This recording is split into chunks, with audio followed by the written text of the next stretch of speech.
When it comes to prepping and emergency preparedness, I like to think of it as a multi-angled approach that includes skills, tools, and your mental and physical health. If missing any one of these attributes, you are less likely to be successful when combating one or any number of issues. A common chart containing the 5 steps of emergency management read: prevention, mitigation, preparedness, response, and recovery.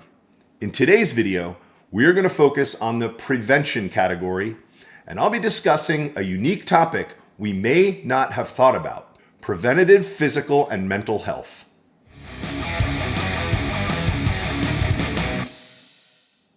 What's up, preppers? I am the Community Prepper, and like always, thank you for watching my channel. Also, be sure to give this video a thumbs up, but only if you've gotten some valuable information from it. And please consider subscribing to my channel if you like videos about prepping, firearms, product reviews, and all other topics prepping related. During my journey in prepping, I have kept constant tabs on the skills I've learned and the tools and gear I own to utilize those skills. If I were to draw my version of a prepping pyramid, skills and gear would take up 2 sides, while the third would be a combination of mental and physical health. Let's look at the skills you've learned first. Skills are the things you've been acquiring as a prepper to face any threat with greater confidence that you'll succeed. Your skills could include starting fire, filtering water, tying knots, or shooting a firearm. The gear side of this triangle are the tools that you may need to utilize these skills. Knowing how to filter water is useless if you don't have the tools to filter water. Knowing how to drive a car is unusable if you don't have a car to drive. Finally, not maintaining your physical and mental health may render you incapable of doing anything or severely limit your abilities when a disaster strikes. When talking about physical health, you should be focusing on your fitness levels and being free of any sicknesses or ailments that can be treated while we are still in the normal times. The best time to focus on your physical fitness health is now, when the power is still on, when the gym is still open, and when that surgeon is still coming into work. Getting your yearly physical, eye exams, and visits to the dentist can play a huge role in preventative health. Have you been putting off a surgery, getting those new glasses, or fixing that aching tooth? Preparing and preventative health care should be just as important in your prepping journey as learning ham radio or storing food and water in your home. There's a saying that goes, you can have 1,000 problems in your life until you have a health problem. Then you only have one problem. Now think about that quote for a second. We all have the same problems as everyone else: bills, family or relationship drama, work issues. But now imagine for a minute, you find out you have a major health issue. All of those other problems you have don't really seem to matter as much anymore. One final part of physical health is assessing your relationship with drugs and alcohol. Being dependent on substances and possibly having to quit cold turkey when those substances become unavailable will only add to the impact of emergencies or an Shtf situation has on you. Mental health and mental preparedness is the other topic that shares the same side of my prepping triangle. Many of us will not be mentally prepared to face many of the potential situations that may arise during a disaster. A great exercise for being mentally prepared is by wargaming or role-playing situations that can occur. Also, purposefully exposing yourself to situations and scenarios you may have to encounter will build up your tolerance when you have to perform these tasks in real time. Wargaming is the simple practice of thinking through a scenario in your mind. It could be as simple as role-playing a sudden blowout while driving. Next time you're on the road, imagine yourself in the fast lane of the freeway, and all of a sudden, you have a tire blowout. Your car may pull to one side, you may lose control, you might even panic. Now, what if you've thought this situation through and played it out to its end? When the blowout occurs, you would immediately take action to safely make it to the side of the road, pulling off in a safe location to either change your tire or wait for the tow truck to arrive. Now a quick shout out to the sponsor of this video and a quick word about how I get better sleep and stay healthier. Membrane Solutions sent me an air purifier, and I've been running it mainly to help with my seasonal allergies that wreak havoc on me in the springtime. Getting quality uninterrupted sleep is key to preventative health, And if you can breathe easier, I guarantee you will have a better night's sleep. This filter takes care of smoke, allergens, dust, and pollens. It also makes the air in your house smell better by filtering out 99.9% of particles as small as 0.3 microns. There are a ton of other benefits to using a room air filter. If you want to see a complete unboxing, setup, and review of the air filter, check out the card at the end of this video or this link right here. At only about $140, it's not a huge investment to clean the air in your home for better health. The link to both their company website and their Amazon link is in the description below.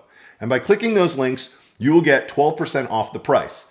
But they also run very good sales from time to time. So if you go to their website, sign up for their mailing list, and you'll get notified when they have these amazing sales. Purposely exposing yourself to high stress situations will also help you when things go south. I often tell a story about when I got hired as a bouncer when I was in my early 20s. Now at this point in my life, I'd been in maybe 2 or 3, maybe 4 schoolyard fights. I didn't really have any self-defense skills, and I was unaware of the adrenaline dump and the tunnel vision I'd have after getting into 2 fights on my very first shift. I remember trying to break up a fight between 2 people in the club. Once the 2 were separated, the one guy started to fight me. Now, I don't remember much about the actual fight, but I do recall having that tunnel vision and getting that adrenaline dump. And then afterwards, I was really shaky. My hands were shaking and I was really tired. And the fight probably lasted 15 seconds. Now, about 4 months later into that job, I had become accustomed to breaking up fights and needing to defend myself on a regular basis. I remember how much calmer and collected I was when someone squared off with me, and my thoughts became quicker and more controlled.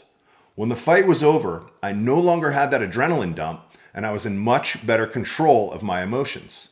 The point of the story is to get you to think about how you would react if you had to do any number of things in emergency situations. Do you practice regularly with your firearm? Do you know CPR and life-saving skills? Could you stay calm and not react to the fight or flight instincts when all hell is breaking loose? Chances are that in SHTF, you will have to compose yourself in a stress level that you may have never experienced before in your life. Emotional fortitude will play a major role in all aspects of your life, including preparing for disasters. Sometimes I may sound a little too philosophical in my videos because I am a student of Stoicism and I love reading the writings of Marcus Aurelius and Epictetus. One of the most important Stoic philosophies I've learned is the lesson about how, for the most part, we are on the reactive side of events that happen in our lives.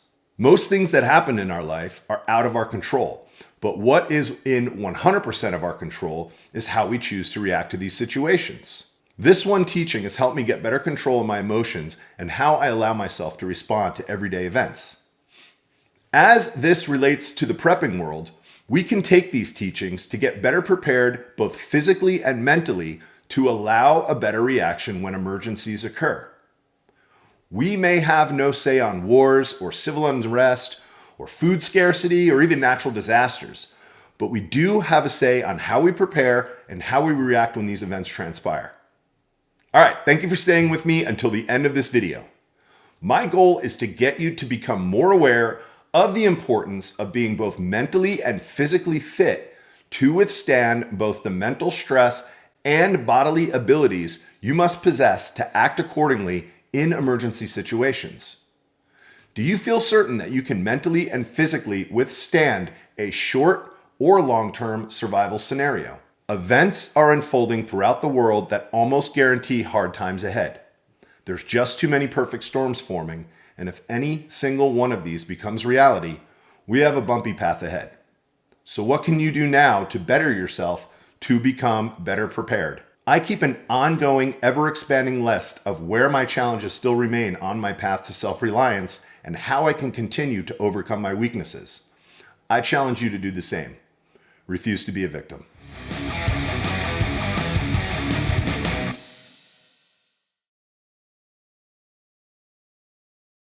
That can be treated while in, rewind it, getting your yearly physical,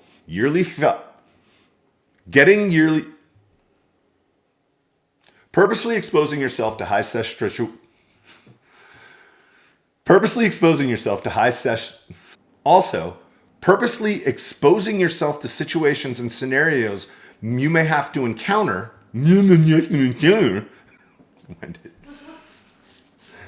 I could now see everyone around me and my thoughts between. Sometimes I may found.